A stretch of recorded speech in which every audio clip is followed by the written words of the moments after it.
사도행전입니다. 하나님의 말씀 사도행전 20장 22절부터 마지막 절까지 봅니다. 사도행전 20장 22절부터 38절 마지막 절까지 보도록 합니다. 우리 교독으로 보도록 합시다. 제가 한 절 읽고 여러분이 한 절 읽고. 보라, 이제 나는 심령의 매임을 받아 예루살렘으로 가는데 거기서 무슨 일을 만날는지 알지 못하노라. 오직 성령이 각성에서 내게 증언하여 결박과 혼란이 나를 기다린다 하시나. 나의 달려갈 길과 주 예수께 받은 사명 곧 하나님의 은혜의 복음 증거하는 일을 마치려 하면은 나의 생명을 조금 더 귀한 것으로 여기지 아니하노라. 보라, 내가 여러분 중에 왕래하며 하나님의 나라를 전파하였으나 이제는 여러분이 다 내 얼굴을 다시 보지 못할 줄 압니다. 그러므로 오늘 너희에게 증거하노니 모든 사람의 피에 대하여 내가 깨끗하니 이는 내가 꺼리지 않고 하나님의 뜻을 다 여러분에게 전하였습니다. 너희는 자기를 위하여 또는 온 양떼를 위하여 삼가라. 성령이 저들 가운데 너희로 감독자로 삼고 하나님이 자기 피로 사신 교회를 치게 하셨느니라. 내가 떠난 후에 사망 이르가 여러분에게 들어와서 그 양떼를 아끼지 않으며 또한 너희 중에서도 제자들을 끌어 자기를 쫓게 하려고 어그러진 말을 하는 사람들이 일어날 줄을 내가 아노니. 그러므로 여러분이 일깨어 내가 3년이나 밤낮 쉬지 않고 눈물로 각 사람을 훈계하는 것을 기억하라. 지금 내가 너희를 주와 및 그 은혜의 말씀께 부탁하노니 그 말씀이 너희를 능히 든든히 세우사 거룩해 하심을 입은 모든 자 가운데 기업이 있게 하시리니. 내가 아무의 은이나 금이나 의복을 함하지 아니하였고 너희 아는 바와 이 손으로 나와 내 동행들의 쓰는 것을 당하여 범사에 여러분에게 모범을 보여준 바와 같이 수고하여 약한 사람들을 돕고 또 주 예수께서 친히 말씀하신 바 주는 것이 받는 것보다 복이 있다 하심을 기억하여야 할지니라. 이 말을 한 후 무릎을 꿇고 저희 모든 사람과 함께 기도하니. 다 크게 울며 바울의 목을 안고 입을 맞추고 같이 봅니다. 다시 그 얼굴을 보지 못하리라 한 말을 인하여 더욱 근심하고 배까지 그를 전송하니라. 아멘. 기도합시다. 하나님, 바울이 3년 동안이나 그렇게 심혈을 기울이고 온 정성을 쏟아서 복음을 증거한 그 에베소 교회를 이제 마지막 떠나고 이 죽음의 길로 나아가고 있습니다. 마지막 송별을 하면서 에베소 교회 장로들을 청하여서 이렇게 기도하기를, 하나님의 말씀께 너희를 부탁한다고 하신 이 이야기가 2000년 전의 이야기뿐만 아니라 지금 이 시대 우리에게도 그대로 적용되고 있음을 믿습니다. 하나님, 이 시간 우리가 이 말씀 앞에 우리 자신들의 신앙을 달아보고 또 돌아볼 수 있는 복된 시간이 되어지게 도와주시옵소서.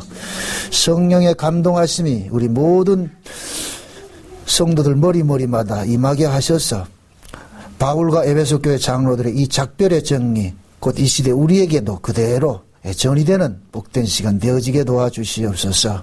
감사를 드렸고 그리스도 대신 예수님의 이름으로 기도합나이다. 아멘. 말씀 자체가 참 숙연합니다. 성별 마지막 작별하는 그 내용인데, 그 작별하는 그 내용의 모습이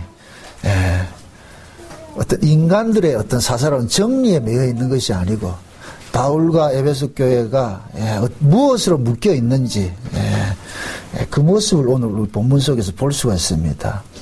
만약에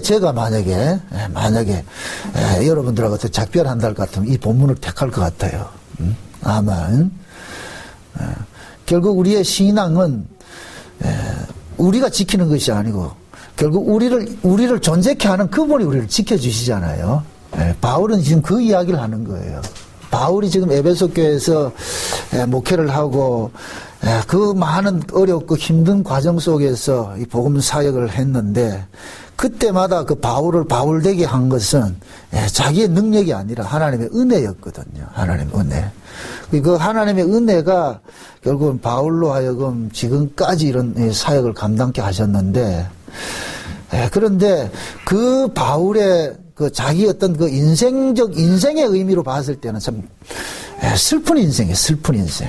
우리가 이 바울의 인생을 봤을 때 차라리 바울은 예수를 안 만났을 때가 훨씬 잘 나갈 때입니다. 만약에 다메섹이 없었을 것 같은 바울은 대제사장 정도 했을 그런 감이었다니까요. 그렇게 유능한 사람이었는데 다메섹에서 예수님을 만나고 나가지고서 예수님이 다메섹에 찾아옴으로 인해서 바울의 인생은 꼬이기 시작을 합니다. 제가 지금 말하는 이 꼬인다는 얘기는 하나님 입장에서는 좋은 것이고 인간 입장에서는 신세 베리는 그 맞아요. 신세 베리는 입장이란 말이죠. 그래서 바울의 일생을 보면은 흔히 우리 목회자들이 그런 얘기를 합니다. 저 신학이 처음 들어가가지고 이 목회 하려고 할 때 바울같이 하겠다 그러거든요. 근데 바울같이 하겠다는 것은 무엇을 보고 바울같이 하겠다느냐면은 그 바울의 좋은 면만 바울같이 하고 싶다 그러거든요. 이 바울이 고생한 건 다 잊어버려요. 고생한 거. 근데 바울은 진짜 예수님과 같이 그렇게 방불한 그런 모습으로 사셨고 또 예수님처럼 그렇게 고난을 당하셨단 말이죠. 근데 그거는 그 고난 당함이 이게 인간이 원해서 당하는 것이 아니잖아요. 그래서 하나님의 말씀이 특징이 그래요. 오전에도 제가 말씀드렸지만은 하나님의 말씀은 반드시 이 땅에 육신화돼서 올 것 같으면 그것이 죽임당하는 구조 속으로 밀려들게 된단 말이죠. 그게 생명을 낳는 방법이에요. 그래서 흔히들 어머니가 자식을 낳을 때 그것을 해산의 수고라 그러고 산고라 이렇게 하잖아요. 근데 그 산고라는 얘기는 아이가 태어나는 것은 어미의 죽음을 통해서 태어나는 거예요. 어미의 죽음을 통해서. 그럼 결국 생명이라는 게 그건 뭡니까? 어미의 죽음을 통해서 한 생명이 태어나는 거잖아요. 그럼 그것이 우리가 예수님과 우리의 관계로 봤을 때 우리의 죽음은 참 우리가 이렇게 구원을 받는 것은 예수님의 죽음을 통해서 구원을 받는단 말이죠. 그래서 항상 내가 살아있다는 이 배경에는 바탕에는 누가 있느냐면 대신 죽어주신 분이 있다는 거. 이거 잊지 말라는 거예요. 바울이 지금 이 에베소 교회 장로들 청해가지고서 말하는 게 한마디 그거예요. 한마디가. 그 바울은 지금까지 누구를 전했어요? 예수를 전했잖아요. 그렇죠? 예수를 전했는데 그 예수를 전했는데 그 예수를 전하는 과정에서 바울은 수많은 고난을 당하고 수많은 핍박을 당하고 그런 아픔을 당했어요. 그럼 그것은 결국 바울은 자기가 그렇게 복음 때문에 아픔 당하고 하는 것은 하나의 해산의 수고로 보고 있거든요. 해산의 수고로. 갈라디아서에 볼 것 같으면 바울이 그러잖아요. 내가 다시 해산하는 수고를 해야 될 것 같다 그러잖아요. 바울이 갈라디아 교회 성도들에게 내가 다시 해산하는 수고를 해야 된다는 것을 어떨 때 그런 이야기를 했어요. 바울이 복음을 전하고 갈라디아 지역에 가서 복음을 전했는데 그 갈라디아 지역에 거짓 선자들, 유대교 거짓 선자들이 돌아다니면서 하는 얘기가 예수도 믿고 또 무엇도 하고 율법도 지켜야 된다 그랬잖아요. 그죠? 예수도 믿고 율법도 지켜야 된다. 꼭 마치 지금 이 시대 한국교회 같아요. 예수도 믿고 율법도 지켜야 된다. 한국 교회식으로 말할 것 같으면은 예수 믿고 하나님 말씀대로 살아야 된다. 하나님 말씀대로 사는 걸 절대 나쁜 것이 아니에요. 제가 말하는 취지를 잘 이해를 하시란 말이죠. 저도 여러분들에게 하나님 말씀대로 살라고 강조를 해요. 그런데 하나님의 말씀대로 살라는 그 의미는 뭐냐? 우리의 불가능성을 확인하기 위해서 그렇게 이야기하는 것이지 우리가 하나님 말씀대로 살아서 우리의 의를 축적하기 위해서 하나님 말씀대로 살라는 것은 아니란 얘기입니다. 그래서 하나님의 말씀대로 산다고 해서 그것이 의로워지는 것은 아니에요. 의는 오로지 어디에서만 나오느냐? 예수 그리스도를 믿는 믿음에서만 나온다면 하나님의 의는 예수에게만 있어요. 예수에게만. 그래서 성경은 우리에게 요구하는 것은 너희들이 하나님 말씀대로 살으라는 걸 요구하는 것이 아니라 주 예수를 믿으라 그런다. 주 예수를 믿으라. 그럼 주 예수를 누가 믿어요? 예수를 누가 믿어요? 자기가 죄인인 줄 아는 사람이 믿지요. 그럼 우리가 죄인인 줄 아는 것을 무엇으로 알게 되는 거예요? 하나님 말씀으로. 그런 의미에서 하나님 말씀대로 살아라 그러는 거예요. 그럼 하나님 말씀 앞에 우리는 섰을 때 우리 자신들이 하나님의 말씀대로 살 수 없는 자라는 것을 자각하게 되죠. 깨닫게 되죠. 그런 사람들 속에서 상한 심령이 일어나고 통회하는 마음이 일어나고 그럴 때 주여 불쌍히 여기소서가 나온다. 그러니까 바울도 지금 에베소 교회 장로들을 청해 가지고서 그 이야기를 하는 거예요. 내가 떠나지만은 반드시 바울은 지금 예견을 하고 있는 거예요. 미리 보는 거예요. 아, 내가 떠나면은 반드시 여기 또 안에 거짓 선지자들이 돌아가지고서 또 어그러진 말 하면서 미혹을 할 터인데 거기에서 이겨낼 수 있는 것은 다른 것이 없다. 하나님의 말씀밖에 없다. 말씀밖에. 그게 하나님의 말씀 이러면 우리가 뭐냐면 좀 추상적인데 하나님의 말씀은 다른 말해가지고 예수 믿는 거. 오로지 믿음밖에 없다. 항상 이렇게 생각을 하세요. 바울이 지금 떠나면서 흉악한 일들이 이 교회 안에 들어와가지고서 어그러진 말을 이렇게 하고 이러는데 흉악한 말이라는 것은 나쁜 말 하는 것이 아니란 말이죠. 흉악한 말은 예수 그리스도 피만 가리면 그게 흉악한 말이 되는 거예요. 그래서 바울은 고린도서에서 뭐라 그래요? 광명의 천사로 위장한다 그러죠. 광명의 천사들이 나쁜 말 할까요? 좋은 말 할까요? 좋은 말을 하죠. 그래서 광명의 천사들이 이야기하는 말은 무엇을 이야기하느냐? 인간들 입장을 이해를 해주는 거예요. 인간들 입장에. 여러분 성경은 인간들 입장을 이해해주는 책이 아니에요. 예. 마귀는 항상 인간의 가치를 인정을 해준다니까. 긍정을 해준다니까. 그래서 사도 바울이 갈라디아서 그런 얘기를 하잖아요. 사람을 좋게 하랴 하나님을 기쁘게 하랴. 내가 만약에 사람을 기쁘게 했을 것 같으면 그리스도의 종이 아니니라. 그러면은 복음 속에는 그 바울의 그 한마디 속에 복음이 담고 있는 내용이 나온단 말이죠. 그럼 복음은 사람을 기쁘게 하는 요소가 있다 없다? 없지요. 그럼 묻습니다. 거짓 종들은 무슨 이야기 해줄까요? 사람을 기쁘게 하죠. 그럼 묻습니다. 여러분들 사람 기쁘게 나를 긍정해주고 나를 기쁘게 해준 소리를 듣고 싶어해요. 나를 부정하고 나를 틀렸다고 하는 이야기를 듣고 싶어해요. 솔직히 얘기했어요. 솔직히. 다 나 인정받고 싶어 하잖아요. 그래서 우리는 복음을 싫어한다니까. 우리는 복음을 싫어해요. 다른 말로 우리는 예수를 싫어해요. 우리는 무엇을 좋아하느냐? 예수가 가지고 있는 능력을 좋아하지 예수를 싫다니까. 그래서 우리는 끊임없이 말씀 앞에 설 것 같으면은 우리는 예수를 이용하는 자라서 자꾸만 고발당해야 된다니까. 아무리 우리가 하나님 뜻대로 살고자 하나님 뜻을 알고 한다 할지라도 우리는 여전히 이 육신을 갖고 있는 한은 계속해서 예수는 우리의 이용 대상물이 되어버린다면 이용 대상. 그것이 우리는 교회를 통해서 말씀을 통해서 고발당하는 거예요. 고발당하는 거예요. 그래서 오늘 이 본문들을 보면은 사도 바울이 떠나면서 흉악한 일이들이 나타나는데 그 흉악한 일이들의 특징을 뭐로 이야기를 합니까? 보세요. 다시 한번 보세요. 그 이야기를 보세요. 29절, 30절 보세요. 29절.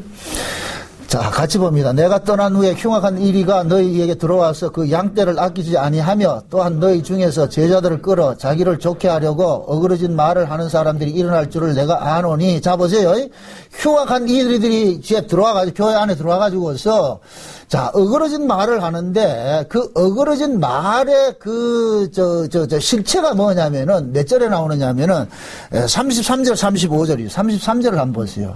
내가 아무의 은이나 금이나 의복을 탐하지 아니하였고 너희 아는 바와 이 손으로 나와 내 동행들이 쓰는 것을 당하여. 자, 이 얘기는 뭐냐면은 바울은 지금까지 복음을 전하면서 삭슬 위하여서 복음을 전하지 않았다는 얘기잖아요. 자기 삭슬 위하여서 뭔가 노리고 하지 않았다는. 그럼 반대로 흉악한 일이들은 어떻게 나오겠어요?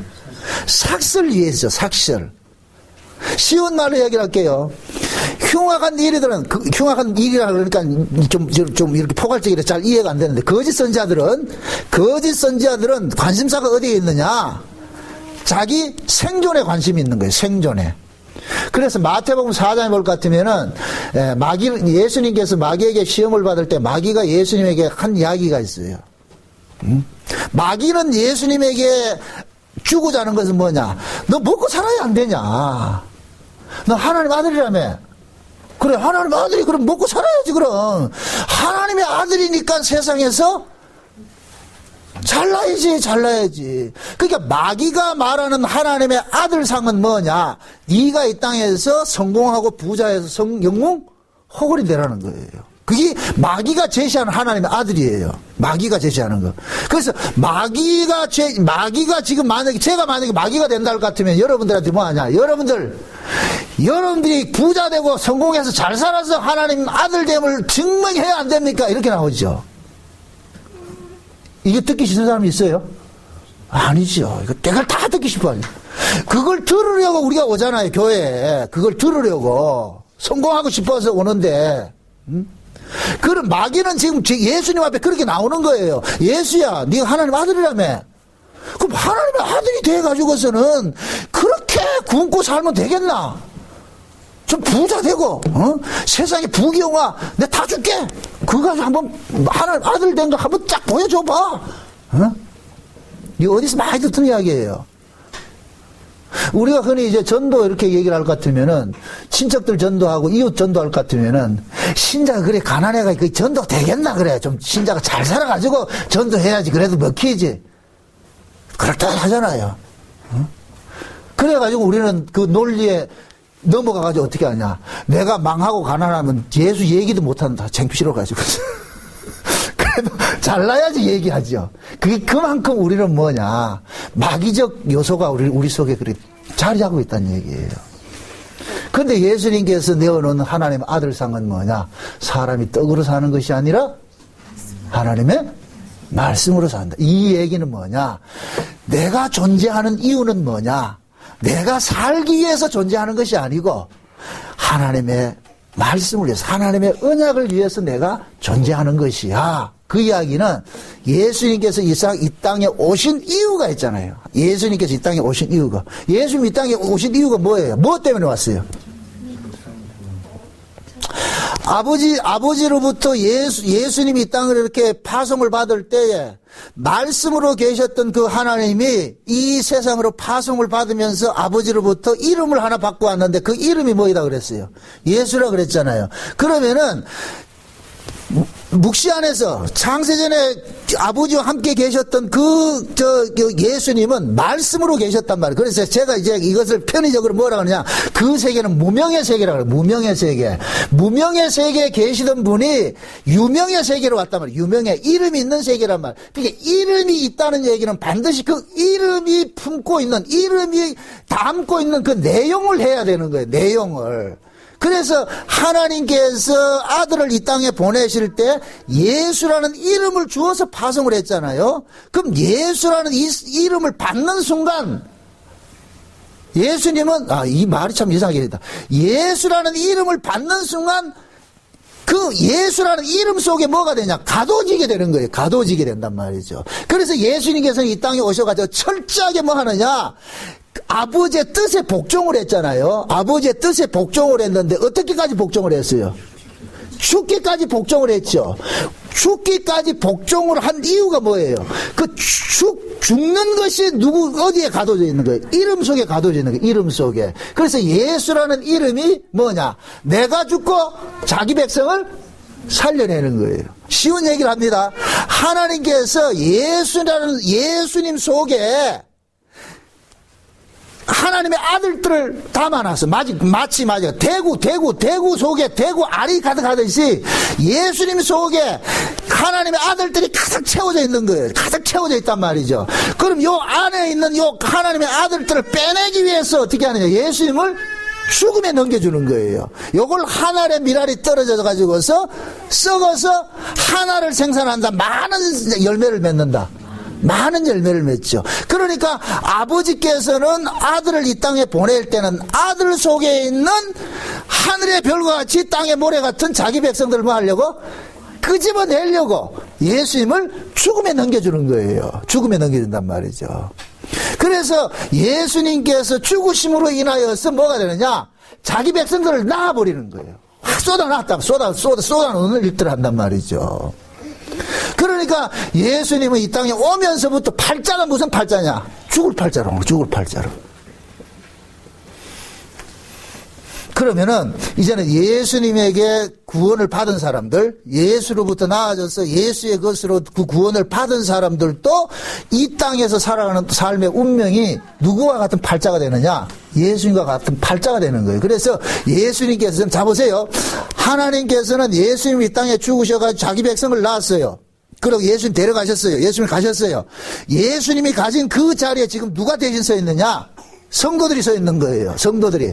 그럼 하나님께서 또 성도들을 누구같이 쓰고 있느냐? 예수님 같은 모습으로 쓰고 있는 거예요. 그래서 우리는 날마다 뭐 하느냐? 죽음의 자리로 넘겨지게 돼 있다. 죽음의 자리로. 그 죽음의 자리로 넘겨지는 것을 인간의 본성과 역행하는 것이죠. 반하는 것이죠. 그래서 우리는 뭐 하느냐? 복음을 안다고 하여도 그 복음을 가지고서 자꾸만 자기 가치 챙기는 걸 하는 거예요. 자기 가치 챙기는 걸. 그래서 마귀는 지금도 보세요. 마태복음 4장의 말씀과 같이 마귀는 계속해서 우리에게 다가올 것 같으면은 내 생존을 위해서 살라는 거예요. 생존을 위해서. 생존을 위해서. 근데 예수님은 자기 생존을 위해서 사는 자가 아니고 무엇을 위해서 사는 자다? 언약을 위해서 살고 있죠. 생존을 위해서 사는 자냐, 언약을 위해서 사는 자, 이 두 가지예요. 두 가지. 그러면은 오늘 이 본문에서 바울이 그러잖아요. 내가 떠난 후에 흉악한 이리들이 오는데 그 이리들이 무엇을 탐하느냐? 은과 금을 탐하는 자들이다. 그들이 은과 금을 탐하는 자들인데, 그럼 은과 금을 탐한다는 얘기는 결국 그들은 무엇을 위해 사는 자예요? 자기 생존을 위해서 사는 자죠. 요렇게 자기 생존을 위해서 사는 자들을 일컬어 가지고서 뭐라 그랬어요? 빌립보서 3장 보세요. 빌립보서 3장.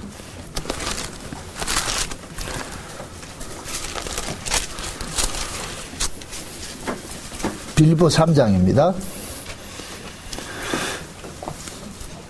18절부터 봅시다. 18절부터 19절까지 봅니다. 18절, 19절 두 절 같이 봅니다. 다 같이 시작. 예.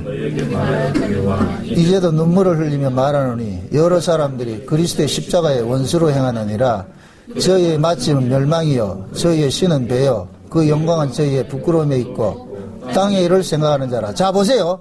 지금 바울이 이 이야기를 누구에게 이야기하는 거예요? 바울이 이야기를 하는 것이 이방 사람입니까? 교회 안에 얘기를 합니까? 교회 안에 나오기 이야기하겠지. 그렇죠? 교회 안에 들어온 자들에게 이야기를 한단 말이죠. 그럼 교회 안에 들어온 자들이 있는데 그들에게 이야기를 하는데 교회 안에 십자가의 원수가 있다 그러잖아요. 십자가의 원수. 그럼 그 십자가의 원수가 어떤 자들이에요? 아니 지금 이거 보세요. 지금 여기 보면은 십자가의 원수들이 어떤 거예요? 땅의 일. 그렇죠. 땅의 일을 생각하는 거죠. 땅의 일을 다른 말로 말할 것 같으면 자기 배를 위해서 사는 자라 그러죠. 자기 배를 위해서. 먹고 살기 위해서. 생존을 위해서. 그러면 자 봅시다. 거짓 선지자들이 어떤 자들이겠어요? 생존을 위해서 살게 하는 것이 거짓 선지자들이죠. 배를 채워주겠다는 거예요. 배를 채워주겠다는 거. 그래서 바울이 그러는 거예요. 에베소 교회를 이제 장로들 불러놓고 이게 마지막 떠나면서 당부하는 이야기가 그거예요. 여러분들이 살아가는 삶의 정체성은 뭐냐? 신자의 정체성은 뭐냐? 이 세상의 육신적인 것을 위해서 사는 자가 아니라 하나님의 언약을 위해서 산다는 것을 이것을 잊지 말라는 거예요. 그래서 바울은 뭐라 그러냐면 내가 너희들을 하나님의 말씀께 부탁한다는 얘기는 그 말씀은 언약을 이야기를 하는데 그러면은 그 교회 안에 진짜 하나님의 말씀으로 난 자들은 하나님의 언약을 위해서 살아가는 모습으로 나타나게 돼 있는 거예요. 이것은 우리가 뭐 목소리 높인다고 될 일인지 문제가 아니라니까. 자, 묻습니다. 언약이 먼저입니까? 아니면 우리 구원이 먼저입니까? 언약이 먼저지. 우리의 구원은 창세전에 계획했던 그 언약에 의해서 우리가 구원이 됐잖아요. 그죠? 창세전 언약에 의해서 구원이 됐잖아요. 그러면은 우리 구원받은 사람들은 계속해서 어디에 이끌려 다니겠어요? 언약에 이끌려 다니겠죠. 언약이 그를 끌고 다닌단 말이에요. 언약이 끌고 다닌단 말이죠. 그럼 그 언약은 이 땅의 생존이 목적이에요. 하나님의 뜻을 이루는 게 목적이에요. 하나님의 뜻을 이루는 것이 목적이잖아요. 그죠? 그러면은 날마다 뭡니까? 우리 육신은 이 땅에서 타고난 것이 하나님의 뜻을 위합니까? 자기 생존을 목적으로 합니까? 이 육신은 자기 생존을 목적을 하겠죠. 그러면은 하나님의 언약 앞에 딱 설 것 같으면은 우리의 뭐가 자꾸 고발당합니까? 우리의 죄가 고발당하죠. 우리의 죄가. 여러분들 예수님 앞에 가가지고 떡 달라고 하는 사람을 나무래지 마세요. 그 사람이 우리라니까. 우리가 예수님 앞에 가가지고 떡을 달라고 한다니 우리는 끊임없이 떡을 구할 수밖에 없어요. 우리는 예수님을 왕으로 모시고 싶은 것이 아니고 떡 주는 자를 왕으로 모시고 싶어 하는 것이 인간의 이게 본성이라니까. 우리 인간의 육을 갖고 있는 자는 여기에서부터 자유로울 자가 하나도 없단 말이죠.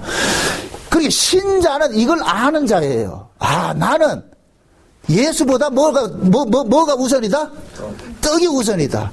떡 때문에 나는 얼마든지 예수를 버릴 수 있는 자라는 것을 아는 자가 신자예요.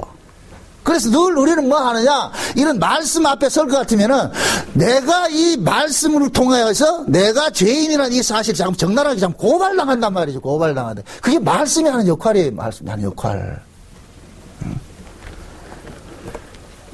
그러니까 성도들은 특징이 뭐냐면은 말씀을 통하여서 자기 자신이 뭐를 깨닫느냐. 죄가 발각이 당하고 죄가 발각된 그 자리에 하나님께서는 무엇이 부어지냐면 하나님의 은혜와 용서와 긍휼이 부어진단 말이죠.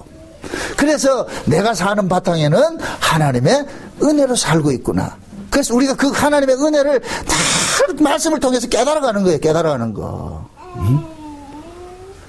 바울이 지금 이것을 또 착각을 해가지고서 봐라, 바울이 에베소 교회 장로들 불러가지고서 하나님의 말씀께 부탁을 했으니까 이 흉악한 이리가 들어올 것 같으면은 그때부터 너희들은 그 이리를 쫓아내가지고 미혹당하지 말고 너희들 잘 살아야 된다. 그거 이야기하는 게 아니에요. 이 이야기를 잘 들으시라면 묻습니다. 아시아 7교회 볼 것 같으면은 에베소 교회가 나옵니다. 제일 처음에 에베소 교회 나오죠. 에베소 교회가 나와가지고서 무엇을 했어요? 에베소 교회가 뭐 했습니까? 그들이 에베소 교회에서 진리의 싸움을 한다고 하면서 전부 뭘 했어요? 이단 축출한다고 해가지고 뭐를 잃어버렸어요? 처음 사랑 잃어버렸죠? 그게 처음 사랑 잃어버리니까 뭐라 그래요? 예수님께서 촛대를 뭐 한다 그래요? 옮겨버린다 그러죠. 교회는 보세요. 교회는 이게 참 잘 이해하고 들으세요. 교회 존재 의미는 뭐냐? 이단 쫓아낸 게 목적이 아니에요. 예수님께서 그런 비유를 했어요. 곡식과 가라지 밭에다가 곡식을 심어놨는데 밤에 보니까 원수가 와서 뭐를 뿌려놨더라? 가라지를 뿌려놨다 그러죠. 그 제자들이 와가지고 묻잖아요. 가라지가 보이기를 가라지 뽑아낼까요? 하니까 예수님이 뭐라 그래요? 뽑지 말라 그러죠. 뽑지 말라 그러죠. 왜 그래요? 그거 뽑다가 뭐 다칠까봐. 곡식도 다치고 그러죠. 주인의 관심사는 어디에 있어요? 가라지 뽑아내는데 목적이 있어요? 곡식 상하지 않게 하는 게 목적이 있어요? 곡식 상하지 않는 게 목적이겠죠. 에베소 교회 비유를 듭니다. 이단 떼쳐내는 것이 목적입니까? 하나님 주신 그 사랑 훼손당하는 게 이게 목적입니까? 훼손 안 당해야 하는 것이. 하나님 주신 그 사랑 훼손 안 당하는 것이 목적이죠. 그죠? 근데 에베소 교회는 뭐 했어요? 이단 쫓아낸다고 해서 처음 사랑을 잃어버렸다니까. 처음 사랑 잃어버리니까 뭐 옮긴다? 촛대 옮겨버린다. 촛대 옮겨버린다. 결국은 뭡니까? 교회의 존재 의미는 뭐냐? 하나님께로 받은 그 은혜와 사랑이 사라질 땐 교회가 교회 아닌 것이 되어버리는 거예요. 지금 이해돼요? 제가 이런 부분 때문에 행여 여러분들이 복음 아는 걸 가지고서 그것이 칼로 작용하지 못하도록 자꾸만 경계를 시키는 거예요. 복음 아는 것이 법으로 작동이 되면은 뭐로 나타나느냐? 자꾸만 판단이 나오는 거예요. 비판하고 판단하고 그러게 될 것 같으면은 복음 자체는 좋은 게 맞아요. 그런데 그 복음을 지금 뭘로 쓰고 있느냐? 사람을 죽이는 칼로 쓰고 있단 말이죠. 그건 차라리 복음 모르는 만 못하다니까. 하나님께서 복음을 주신 것은 누구를 잘라내려고 준 것이 아니란 말이죠. 야, 내가 어떻게 이렇게 귀한 은혜를 입고 사는지, 나 같은 죄인이 이렇게 용서받고 산다는 것이 놀랍고 또 놀라워요. 이 속에 자기 감격이 일어나서 말이죠. 그 감격이 자기가 주체할 수 없어서 이웃을 이해하고 용서하고 보듬는 모습으로 나아가야지. 우리는 복음 아는 걸 가지고서 뭐 하냐? 나 알았다, 니 알아 몰라. 이래가지고 어떻게 하냐? 그 복음을 가지고 뭐를 챙기냐? 자기 가치를 자꾸 챙기고 있단 말이죠. 그러면 그게 곧 뭐가 되느냐? 처음 사랑 잃어버린 뭐가 되느냐? 에베소 교회 같이 돼버린다니까. 그럼 초대 옮겨버린다니까. 교회의 존재 의미는 이단을 용납하라는 얘기가 아니에요. 이단을 쫓아내는 것이 그게 목적이 아니고, 이단이 있다 할지라도 나는 주께 받은 그 은혜와 그 사랑과 그 긍휼로 살아가면 돼요. 이단이 있다 할지라도. 흔히 그런 얘기를 하잖아요. 부부간에도 복음을 아는 사람이 있고 모르는 사람이 있을 수 있어요. 부부간에도 늘 다 똑같지는 않으니까.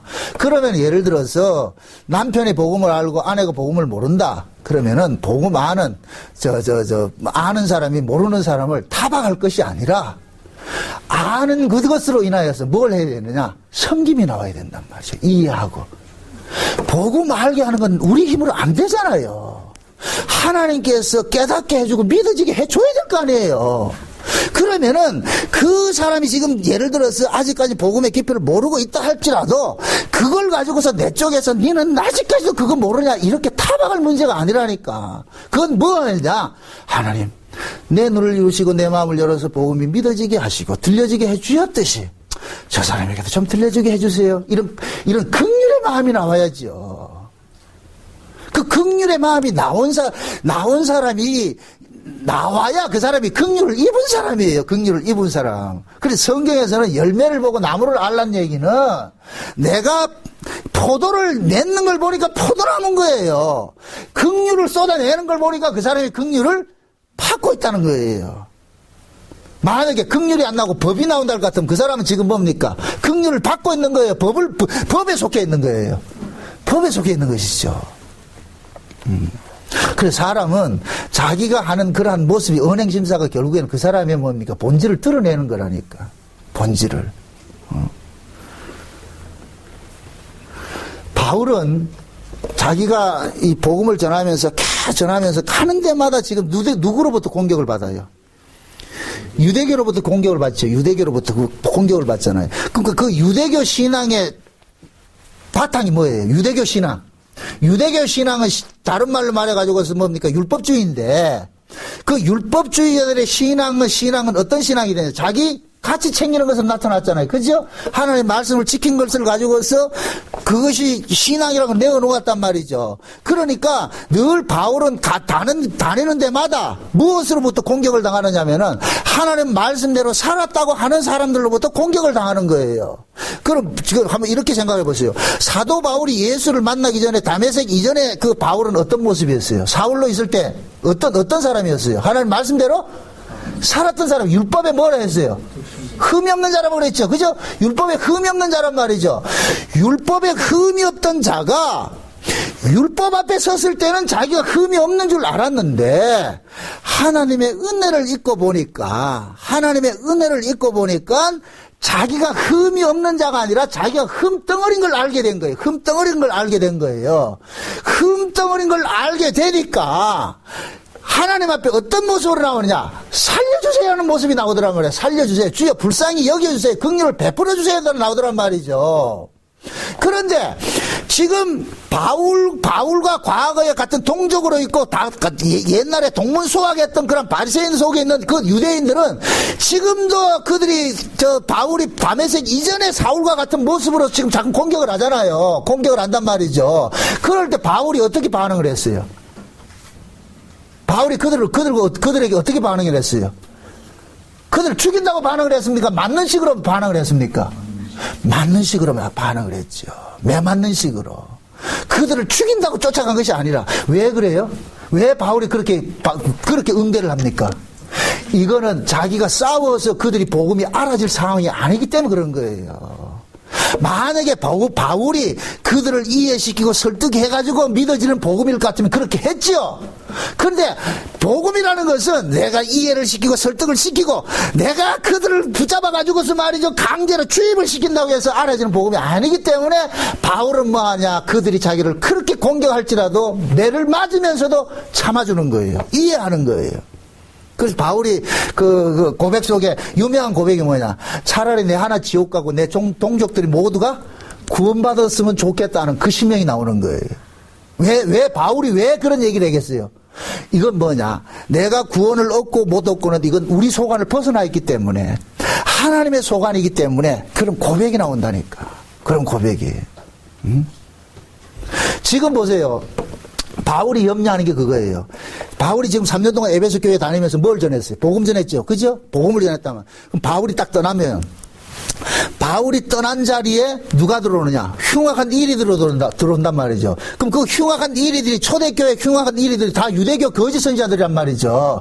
그러면은 바울이 떠나간 그 자리에 유대교 거짓 선지자들이 들어와가지고서 바울이 전한 그 복음을 훼손하는 식으로 일을 하겠죠. 그죠? 훼손하는 식으로. 그걸 어그러진 말이라 그러는데, 그러면은 바울은 과거에 율법 아래 있을 때는 하나님 말씀을 지켜가지고 말씀을 지킨 자와 안 지킨 자로 구분을 하고 이렇게 했는데, 차별을 뒀는데, 하나님의 은혜를 입고 봐서는 바울은 뭐냐? 하나님의 말씀을 지킨 자나 안 지킨 자나 하나님 앞에서는 뭐이다?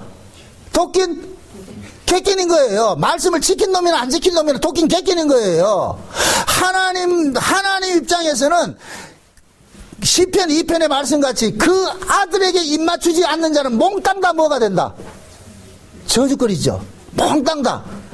쉬운 말로 하나님은 예수 안 믿는 자는 전부 뭐이다? 이단이죠. 하나님은 예수 안 믿는 자는. 그러니까 바울은 지금 그러는 거예요. 내가 떠나고 나면은 내가 지금까지 3년 동안 눈물 흘리면서 너희들에게 전한 복음이 복음의 내용이 뭐냐? 우리가 예수 그리스도의 피 흘리심으로 해서 뭐를 받았다? 용서받은 자들이다. 용서받은 자. 너희들은 용서받은 자들이다. 그 용서받은 걸 놓치지 말아라. 그거 잊지 말아라.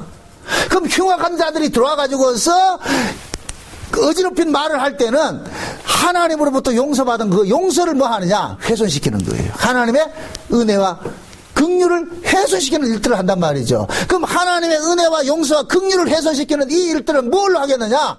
법으로 하는 거예요. 법으로.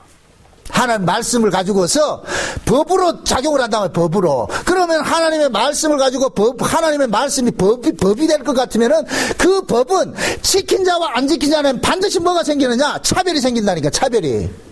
지금 제 말이 이해됩니까?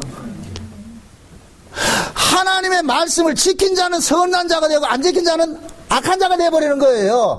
요 구조를 과거에 바울이 다메섹 이전에 갖고 있던 그 사상이라니까. 그 사상.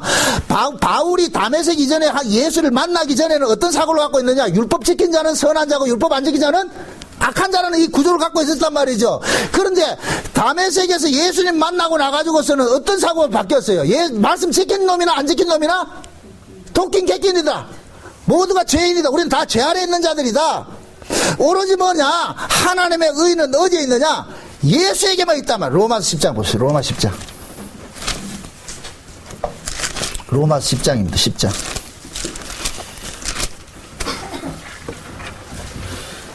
1절부터 봅시다. 1절부터 3절까지 봅시다. 3절까지. 1절에서 3절까지 같이 한번 봅시다. 같이 한번 다 같이. 형제들아, 내 마음에 원하는 바와 하나님께 구하는 바는 이스라엘을 위함이니 곧 그들로 구원을 받게 합니다. 내가 증언하노니 그들이 하나님께 열심히 있으나 올바른 지식을 따른 것이 아니니라. 하나님의 의를 모르고 자기의 의를 세우려고 있어 하나님의 의에 복종하지 아니하였느니라. 아멘. 자 보세요. 형제들아, 내 마음에 원하는 바는 하나님께 구하는 바니 이스라엘을 위함이니 곧 저희로 구원을 얻게 하려 함이라. 자 보세요. 지금 바울이 구하는 이스라엘은 이 누구예요? 자기 동족들이죠. 그죠? 유대교인들이죠. 그 유대교인들이 지금 구원을 받았어요? 못 받았어요? 못 받았죠. 그러니까 사도 바울 입장에서는 자기가 다메섹에서 예수님을 만나고 나서 보니까 지금 율법 아래 있는 자들은 구원에서 죄에 있는 자들이라는 것이 드러나 버린 거예요. 그래서 바울이 지금 하나님 앞에 간절한 기도가 뭐냐? 하나님, 내가 예수님을 만나기 전에는 저들 속에 있었는데 저들 속에 있던 나를 불러줬으니까 이렇게 부르심을 읽고 보니까 저들은 여전히 뭐가 되느냐? 구원 밖에 있는 자들이 되어버리는 거예요. 구원 밖에 있는 자들이. 근데 구원 밖에 있는 자들의 모습이 어떤 모습이냐? 2절이라면 2절. 내가 증거하노니 저희가 하나님께 열심히 있으나 지식을 쫓은 것이 아니라 하나님의 의를 모르고 자기 의를 세우려고 힘써 하나님의 의에 복종치 아니했다 그러잖아요. 자기가 보니까 자기의 과거의 모습이 어떤 모습이었느냐, 율법을 지켜서 자기는 의롭다고 생각을 했는데 예수를 만나고 보니까 율법을 지켜서 의롭다고 한 이것이 악이더라는 거예요. 이게 죄더라는 거예요. 죄더라는 거예요. 그러니까 지금 자기는 예수를 만나서 예수 안에 돌아보니까 율법 지켜서 의롭다고 하는 그것이 죄라는 걸 아니까, 그런데 지금 자기 동족들이 지금 어떤 위치에 있는 거예요? 율법 지켜서 의라고 생각하는 그 구조 속에 있는 거예요. 그러니까 바울이 그들을 위해서 기도하는 거예요. 하나님, 저들이 지금 율법 지킨 걸 가지고 의라고 생각하는 저것이 죄인 줄 좀 알게 해달라는 거예요. 저걸 가지고 있는 한은 계속해서 하나님의 의에 굴복지 않게 되는 거예요. 하나님의 의는 어디에 있고? 예수님에게 있고. 하나님께서 준비하신 의는 뭐냐? 예수님에게 있어요. 예수님. 그런데 이스라엘 백성들은, 지금 유대인들은 뭐냐? 자기들이 하나님 말씀 지킨 걸 가지고서 의로 붙잡고 있으니까, 의도 아닌 걸 가지고 의로 붙잡고 있으니까, 차라리 이게 의가 아니었을 것 같으면 예수라는 의를 붙잡을 텐데, 자기가 가지고 있는 것이 의라고 생각하니까 이 의를 배척을 하더란 말이죠. 이게 과거에 누구 모습이에요? 사도 바울 자기 모습이라니까, 자기 모습. 그래서 바울이 그러는 거예요. 하나님, 내 동족들이 자기들이 지금 가지고 있다는 그 의가, 율법을 지켜서 만든 그 의가 하나님의 의를 대적하는 것이라는 걸 좀 알게 해주세요. 알게 해주세요. 그거 지금 고백하는 거예요. 그거 고백하는 거예요. 그걸 그럼 지금식으로 이야기를 해보죠. 지금식으로, 현대식으로 이야기를 할 것 같으면은, 바울의 이런 설교들이 어디에서 증거됩니까? 교회 안에 증거되겠죠. 그럼 지금도 교회 안에는 두 종류의 사람이 있겠죠. 하나님 뜻대로 산 것을 의로 가지고 있는 사람과, 하나님의 뜻대로 살아도 그것은 의가 되지 않고 의는 다른 곳에 있다, 예수 그리스도를 믿는 믿음에 있다는 걸 가지고 있는 사람이 있을 거예요. 그런데 실제 교회 안에서는 누가 믿음이 좋은 것으로 드러나고 있느냐면은, 하나님 뜻대로 산 것을 의로 가지고 있는 사람들이 교회 안에서 뭐라 되냐? 주류가 되어 있다니까. 그럼 계속해서 진짜 하나님의 의인 예수 그리스도를 믿는 사람들은 하나님의 말씀대로 살았던 사람들로부터 계속해서 무엇이 되어버리냐? 이단이 되어버린다. 이단이. 지금 이해되나 모르겠다, 지금. 응? 교회 안에서 어느 시대고 이단은 누가 이단으로 드러나느냐면은, 예수를 믿는 사람들이 이단으로 드러나요. 어느 시대고. 왜 그러냐? 예수 믿는 사람들 이단으로 몰아내는 사람들이 누구예요? 자칭 하나님 말씀대로 살았던 사람이죠. 아시아 7교회 볼 것 같으면은 자칭 유대인들이 나오죠. 자칭 유대인들, 자칭 사도, 자칭 유대인들. 근데 자칭 유대인, 자칭 사도들은 무엇을 근거로 해서 자칭 유대인 노릇합니까? 자기들이 하나님 말씀대로 살았던 걸 가지고서 유대인 노릇하는 거예요. 그러니까 바울이 지금 에베소 교회를 떠나면서 마지막 작별 인사를 하면서, 내가 너희들에게 하나님의 말씀께 부탁을 하고 그렇게 하는 이유는 뭐냐? 분명히 바울은 아는 거예요. 자기가 지금 에베소 교회에 있으면서도 계속해서 거짓 선자들을 들어와가지고서 미혹하는 일들이 있었는데, 자기가 떠나면 이 일은 훨씬 더 심하게 나타난단 말이죠. 그럴 때 너희들이 어떻게 이 복음을 지킬 수 있느냐? 그들이 거짓 선자를 알아야 될 거 아니에요. 거짓 선자를. 그래서 바울은 지금 그 얘기를 하는 거예요. 요런 사람들이 거짓 선지자라는 걸 알려주는 거예요. 요런 사람들이 거짓 선자라는 거. 그럼 거짓 선자들은 항상 교회 안에 들어가지고서 어떤 이야기 하냐? 사람의 가치를 챙겨주고 인간의 의의를 장려하는 쪽으로 나타난단 말이죠. 그게 곧 뭐냐? 십자가의 원수들이고 복음을 가리는 자들이라니까. 가리는 자. 자, 그럼 우리는 우리 인간적인 사고를 가지고서 이 성경을 보게 될 것 같으면은, 악한 일이들이다, 그러고 말이죠. 어그러진 얘기를 한다, 할 것 같으면 아주 나쁜 이야기를 한다고 생각하는데, 아니에요. 달콤한 이야기를 한다니까. 항상 하나님께서는 먹으면 죽을 것을 보암직하고 먹음직하고 탐스럽게 만들어 놨다니까. 예수님께서 만약에 이 땅에 오셔가지고서 바리새인들의 그런 신앙을 인정을 해주고 유대인들의 신앙을 인정을 해줄 것 같아요. 예수님 죽지 않아요. 안 죽는다니까. 근데 예수님께서 오셔가지고서 그들의 신앙을 고발을 한단 말이죠. 그 고발당하니 죽는 것이죠. 그 이러한 이 교회의 모습이 예수님께서 초림으로 오셨을 때 그 유대교의 모습은 지금 이 시대의 교회의 모습 속에 그대로 있는 거예요. 그대로. 그래서 우리가 항상 이제 기억을 해야 될 것은 내가 지금 믿는 이 믿음의 도리라는 것은 이 복음이라는 것은 내가 무엇을 추구하느냐. 제가 이 복음 자체는 이것이 뭡니까? 얼마든지 마귀도 복음을 가지고서 포장을 해서 쓸 수가 있기 때문에 그 복음을 가지고서 내가 지금 무엇을 지향하고 있느냐. 이걸 늘 우리를 보란 말이죠. 남 살필 생각하지 말고 남들이 이단이다 삼자다 그거는 주님께 맡기고 심판은 주님께 맡기고 내가 이 말씀 앞에서 내 자신을 자꾸만 점검받으란 말이에요. 내가 점검을 당하란 말이죠. 나는 지금 이 말씀을 가지고서 또 내 사역을 위해서 쓰고 있지는 않는 이걸 확인을 자꾸 당하란 말이죠. 확인을. 응? 그러니까 흉한 일을 남으로 생각하지 말고 교회 안에 어떤 다른 사람으로 생각하지 말고 내 안에도 얼마든지 달콤한 속삭임으로 다가오는 자가 있다니까. 내 안에도 마귀라는 놈은 항상 우리에게 달콤하게 속삭이 와가지고서 어떻게 합니까? 나에 대한 어떤 가치를 잠깐만 챙겨주고 말이죠. 나를 긍정해주고 하잖아요. 우리는 다 그걸 듣고 싶어 한단 말이죠. 그럴 것 같으면 흉악한 일이가 밖에 있는 것이 아니라 누구 안에 있어요? 우리 안에 있죠. 우리 안에. 그래서 우리 안에 뭐 하느냐? 하나님의 말씀이 우리 안에서 다스림을 갖도록 하라는 거예요. 말씀이 다스림을 갖도록. 내가 왜 존재하느냐?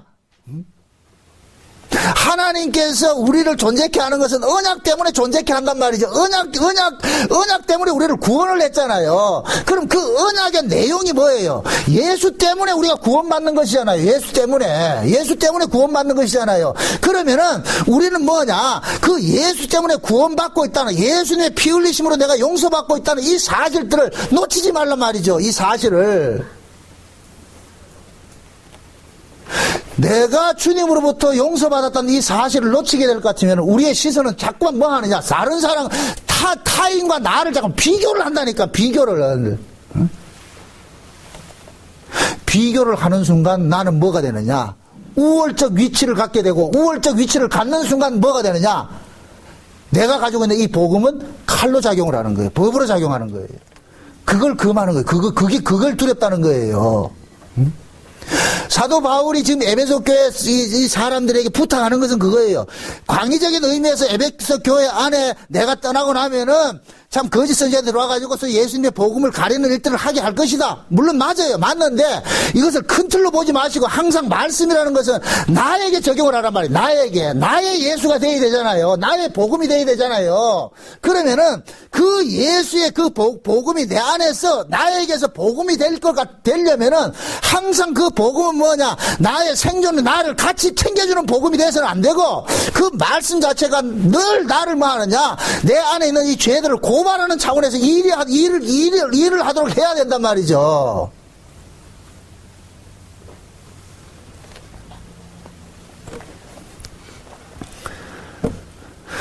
사도 바울이 그런 얘기를 합니다. 때가 이르리니 사람들이 귀가 가려워가지고서 뭘 쫓는다 그래요.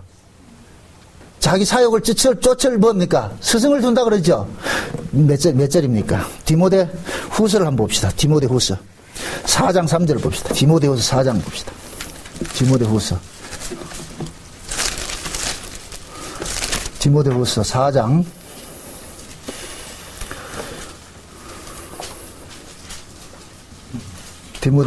1절서부터 봅시다. 4장 1절서부터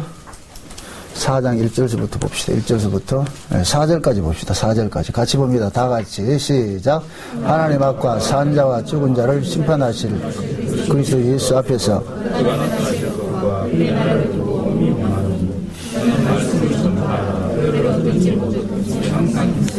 목사의 참음과 가르침으로 정책하며 경경케 하며 내가 이르니 사람이 받은 교훈을 받지 아니하며 귀가 가려워서 자기의 사역을 따를 스승을 많이고 또 귀를 진리에서 돌이켜 편한 이야기를 따르리라. 아멘. 자 보세요.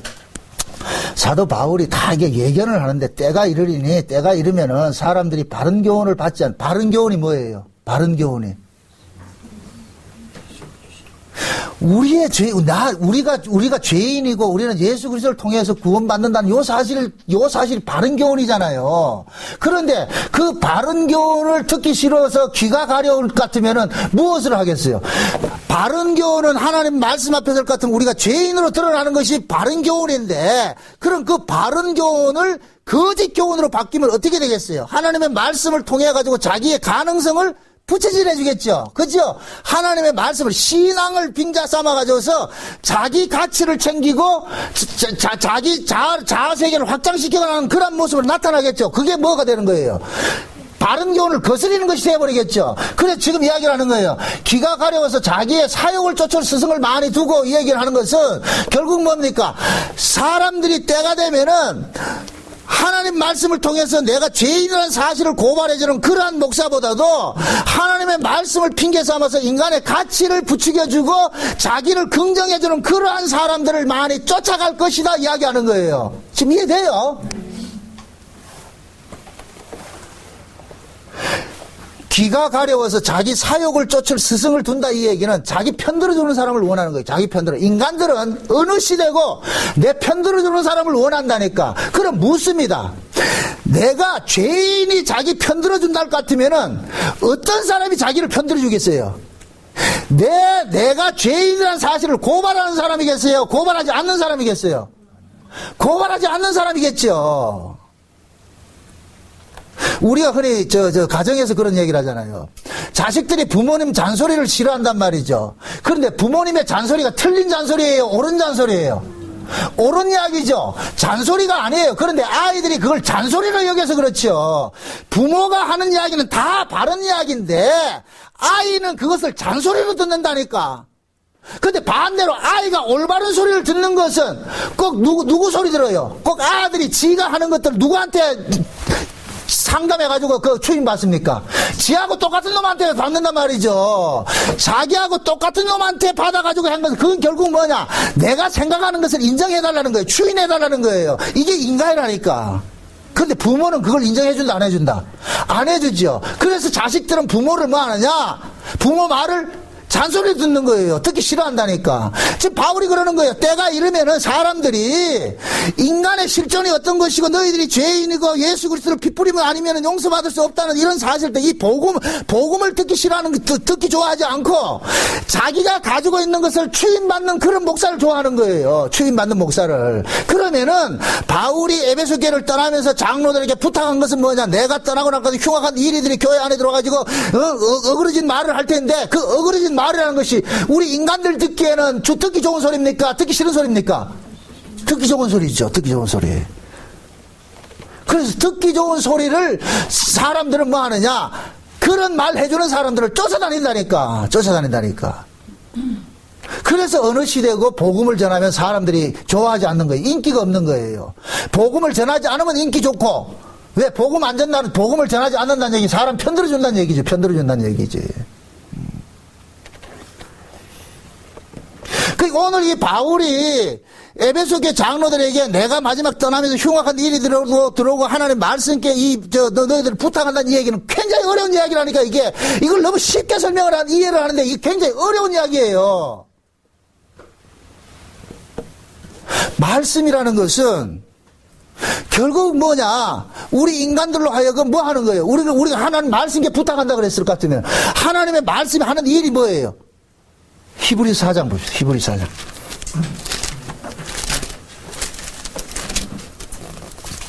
히브리서 4장입니다. 4장. 12절부터 봅시다. 12절부터. 13절 봅시다. 같이 봅니다.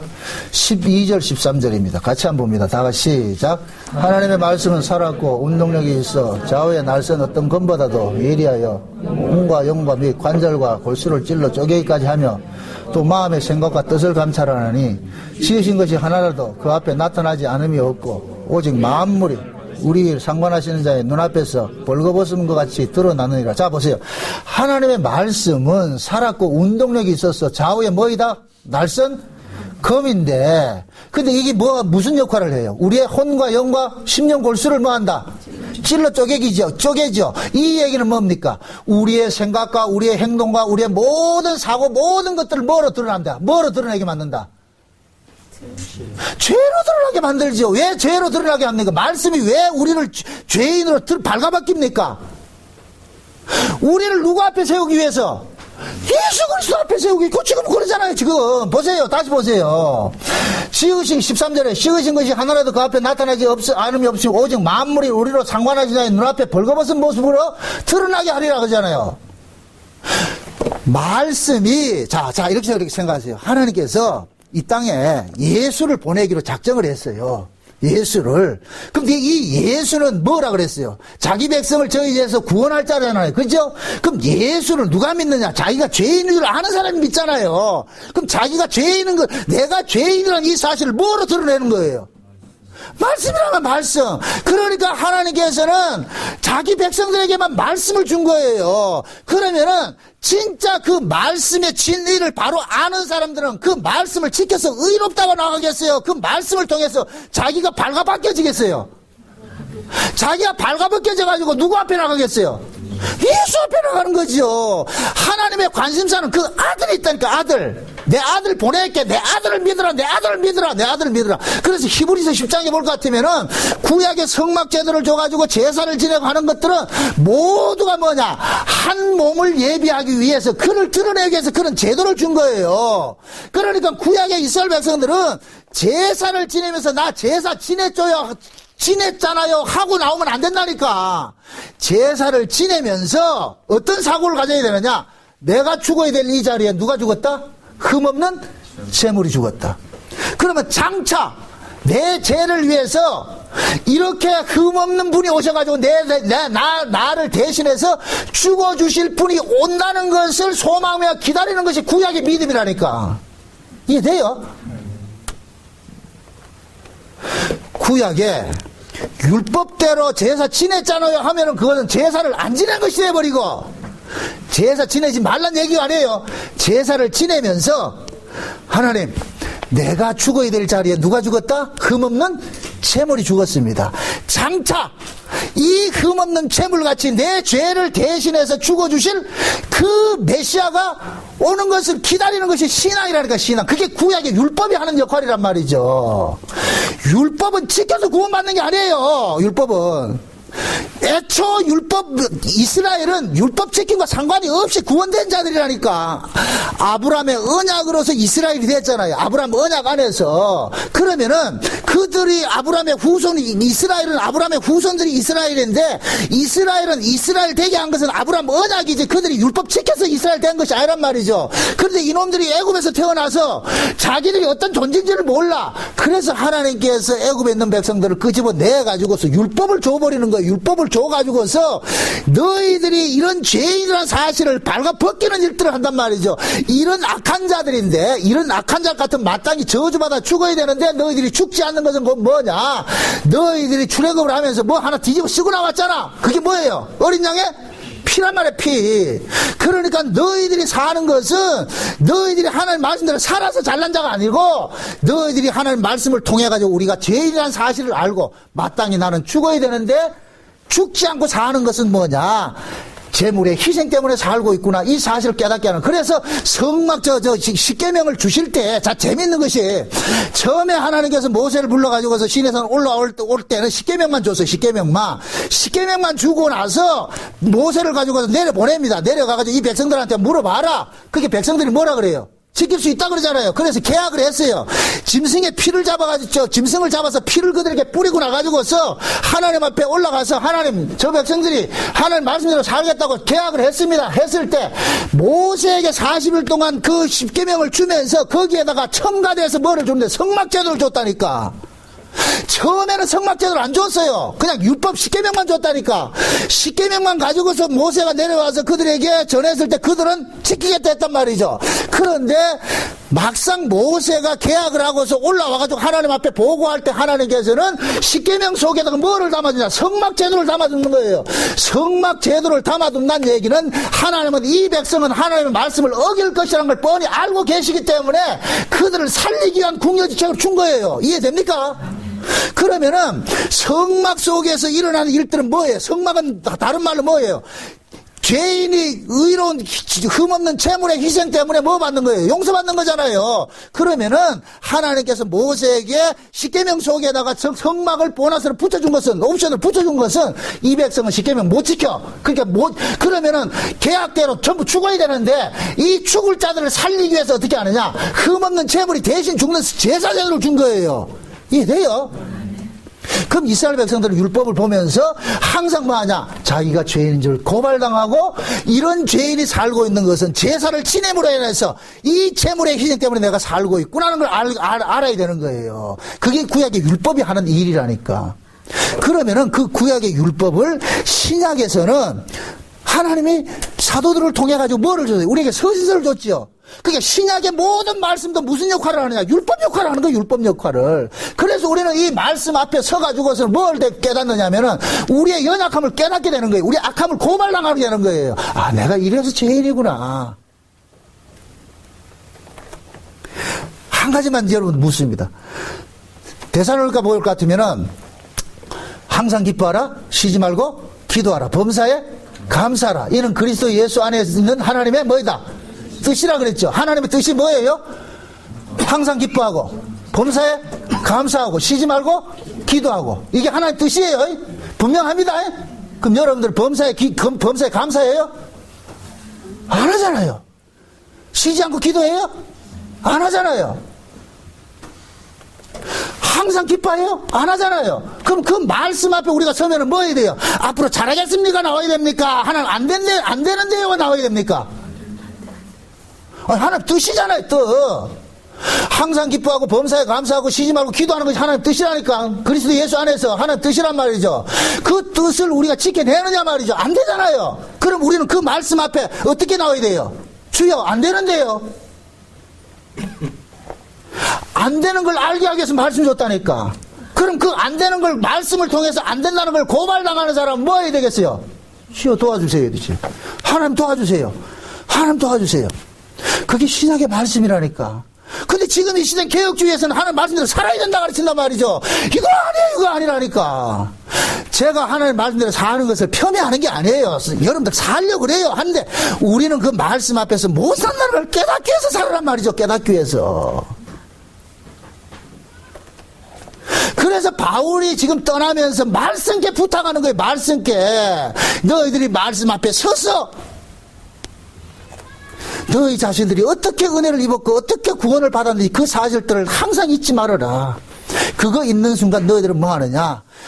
이단 쫓아낸다고 싸움하다가 너희들이 받았던 그 구원의 뭡니까? 기쁨 그 자체에 놓쳐버리기 때문에. 응? 지금도 하나님께서 우리에게 욕을 하는 거예요. 응? 너희들이 하나님 말씀께 이렇게 부탁을 한다 이 얘기는 말씀을 통해 가지고서 항상 뭐 하냐? 내가 죄인이라는 이 사실을 깨닫고 끝에는 뭐가 나와야 되느냐? 예수 믿음이 나와야 된단 말이죠. 그래서 사도 바울이 갈라디아서 그런 얘기를 하잖아요. 율법은 몽학선생, 그리스도께 인도하는 뭐이다? 몽학선생이라고. 그러니까 율법 묻습니다. 율법대로 산 것이 율법을 지키는 것입니까? 예수 믿는 게 율법 지키는 것입니까? 그렇죠. 예수 믿는 게 율법 지키는 거죠. 왜? 율법의 목적이 뭐예요? 예수 믿게 하기 위해서 율법이 주어졌잖아요. 율법은 죄를 고발해가지고서 율법으로 죄를 고발당한 사람은 누구 앞으로 인도하느냐? 예수 앞으로 쫓아가게 되는 그게 율법의 역할이라니까. 그러니까 신약에서 뭡니까? 예수를 믿는 사람이 율법을 지킨 것이 되어버린다니까. 반대로 율법대로 사는 것은 율법을 안 지킨 것이 되어버리고.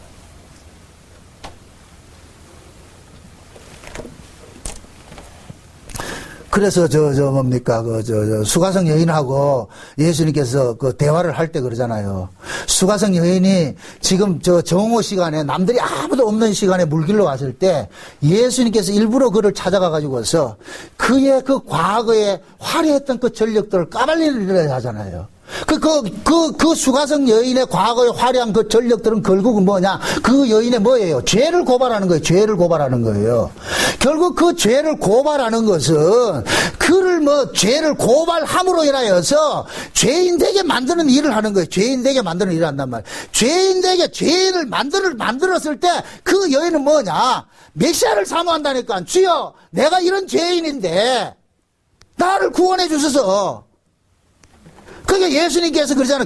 저 수가성 여자가 그러잖아요. 예수님께서 남편이 몇 명이 있지 않느냐? 너 이런 죄인이다. 그러니까 수가성 여자는 그 예수님의 말씀을 듣고서 뭐를 들고 나오느냐? 어디 가서 제사 지낼 거야 하잖아. 제사 지낼 거예요. 제사는 왜 지내요? 죄인 고발당해서 제사 지내. 그게 구약의 신앙이잖아요. 그러니까 그 수가성 여자가 그러는 거예요. 그리심산에 갈까요? 예루살렘 성전에 가서 제사 지낼까요? 그 예수님 뭐라 그래요? 거기 갈 거 없다? 이제는 신령과 진정으로 예배할 때가 오는데, 그러니까 그 여자가 묻잖아요. 그거는 메시아가 와야 되는데요. 내가 메시아다, 이가. 내가 메시아다. 그러니까 수가성 여자가 그러잖아요. 아니, 내가 메시아, 예수님이 메시아라. 그럼 그 예수님이 메시아로 왔을 것 같으면 수가성 여자는 더 이상 뭐 하느냐? 구약적인 제사는 지낼 필요가 없어져 버린 거예요. 그러니까 수가성 여자는 그것을 알고서 동네 들어가가지고 내가 메시아 만났다 그런단 말이에요. 그럴 때 제자들이 와가지고서 예수님에게 물을 때, 점심 잡수라고 물을 때, 내게는 너희들이 알지 못하는 양식이 있느니라. 그 예수님의 양식이 뭐라 그래요? 저런 죄인들을 구원하는 것이 예수님의 양식이라니까. 그러면서 제자들 보고 그러잖아요. 밭이 휘어져 추수할 때가 됐다. 이제는 뭐 하느냐? 밖에 나가 추수해라. 그 얘기는 곧 뭐냐? 저렇게 죄인을, 자기가 죄인 줄 아는 자들을 예수님께서는 추수하러 오신 거예요. 추수하러. 그럼 지금도 마찬가지예요. 지금도 하나님의 말씀을 교회 안에 주셔가지고, 교회 안에서 하나님의 말씀을 통해서 자기가 죄인인 자를 깨닫는 사람들, 요런 사람들이 뭐냐? 천국 곳간에 들어갈 추수할 곡식들이라니까. 추수할 곡식들. 그게 항상 우리는 뭐냐? 말씀 앞에서 우리 자신들이 죄인이라는 사실을 고발당하고, 죄인이라는 사실을 고발당한 그 자리에 머무는 것이 아니라 누굴 바라봐야 된다? 예수 그리스도를 바라봐야 되는 거예요. 예수 그리스도를 바라봐. 그래서 말씀이 하는 역할은 예수 그리스도를 바라보게 하는 역할을 하는 거예요. 예수님 쪽으로 나아가게 하는 역할을 하는 거예요. 그러니까 예수는 말씀은 쉬운 얘기로 중매자인밖에 안 되는 거예요. 중매자인. 누구 만나는 중매자인? 예수 만나는 중매자인. 그러니까 말씀을 통해서 예수를 만나란 말이죠. 예수를 만나. 그러니까 제가 여러분들에게 설교하는 건 이 설교를 통해서 누굴 바라봐야 되느냐? 예수를 바라봐야 된단 말이에요. 예수를. 저는 지금까지 여러분들이 예수를 바라보게 하기 위한 중매자인 노릇하는 거예요. 그거. 그러니까 그 예수는 하나님의 말씀을 통하지 않으면 만날 수가 없어. 왜 그러냐? 예수는 누구만 만나기 때문에, 자기가 죄인인 줄 아는 사람만 만나기 때문에, 그러기 때문에 진짜 하나님께 낸 사람들은 하나님의 말씀을 떠난다 안 떠난다? 떠날 수가 없죠. 늘 그 하나님의 말씀에 붙잡혀서 그 말씀을 통하여서 누구를 바라보게 하느냐? 예수 그리스도를 바라보게 하는 거예요. 사도 바울이 그걸 마지막 당부하러 가는 거예요. 말씀 떠나지 말아라. 그래서 말씀 떠나지 말라는 얘기는 말씀 지켜서 의로지라는 얘기가 아니고, 그 말씀 앞에 너희들이 서서 내가 왜 죄인이고 왜 예수 그리스도가 아니면 안 되는 이 사실을 깨닫고, 결국 너희들 끝에는 붙잡아야 될 것은 예수 그리스도밖에 없다. 그분 붙잡아야 된다. 그거 깨닫게 하는 거예요. 그거 깨닫게 하는 거. 그게 지금도 이 사도행전이 교회 안에서 증거되는 것은 그 말씀 자체가 지금도 똑같이 뭐하냐? 우리를 죄인 되게 만들어서 예수 그리스도 앞으로 우리를 끌고 가게 하는 그 역할을 하는 거예요. 그게 모든 설교의 목적은 거기에 있어야 된다니까. 인간의 가치 챙기기, 내가 말씀대로 살아가지고 내가 괜찮다, 이게 아니고, 여러분들 하나님 말씀대로 살든 못 살든 우리가 궁극적으로 바라봐야 될 분은 누구다? 예수 그리스도. 그분 한번 바라보시고, 여러분들이 남은 이 신앙의 이 여정 속에서 우리는 늘 넘어질 수밖에 없어요. 넘어지더라도 그 자리에 머물지 말고, 넘어지는 게 정상이에요. 그러니까 그 넘어짐 속에서 누굴 바라보라? 예수님 바라보시라고. 우리가 이렇게 넘어질 수밖에 없기 때문에 예수님께서 대신 죽어주신 거예요. 만약의 경우에 하나님께서 우리의 신앙이 내가 말씀대로 살아서 반듯한 인간이 되는 것을 원한다 같으면은 예수 믿으라 하지 않아요. 너희들 하나님 말씀대로 살아라, 그렇게 이야기를 하죠. 우리가 하나님 말씀대로 살지 못하기 때문에, 그걸 알기 때문에 주 예수를 믿으라 그러는 거예요. 그러니까 여러분들이 끝까지 내어놓을 패는 답은 뭐냐? 예수님 패를 내놓으시라고. 예수님 패. 나는 안 되고 누가 했다? 예수님께서 하셨어요. 예수님께서 다 하셨습니다. 그래서 여러분들이 앞에서 흔들 깃발은 내 깃발이 아니고 누구 깃발이냐? 예수라는 깃발이에요. 예수라는 깃발. 그 깃발, 그 깃발 흔들시고, 그리고 여러분들이, 예? 하나님 앞에 나오시기를 주의 이름으로 축원드립니다. 기도합시다. 아버지 하나님 감사합니다. 사도 바울이 3년 동안 그렇게 정든 그 에베소 교회를 떠나면서 마지막 당부한 것이 결국 말씀입니다. 그 말씀을 지켜서 의로워지라는 것이 아니라 말씀 앞에 서서 자기 한계를 분명히 깨닫고 그 말씀 앞에 서서 오직 예수 그리스도 한번 바라보게 하기 위함이라는 것을 이 시간 우리가 알았습니다. 하나님, 우리도 동일하게 이 말씀 앞에 섭니다. 말씀을 통하여서 우리 자신들이 죄인인 걸 깨닫고 오로지 우리가 증거하고 자랑할 것은 예수 그리스도밖에 없다는 이 사실을 깨닫고 남은 인생들 예수 깃발을 흔들면서 살아갈 수 있게 도와주시옵소서. 예수님의 이름으로 기도합니다. 아멘.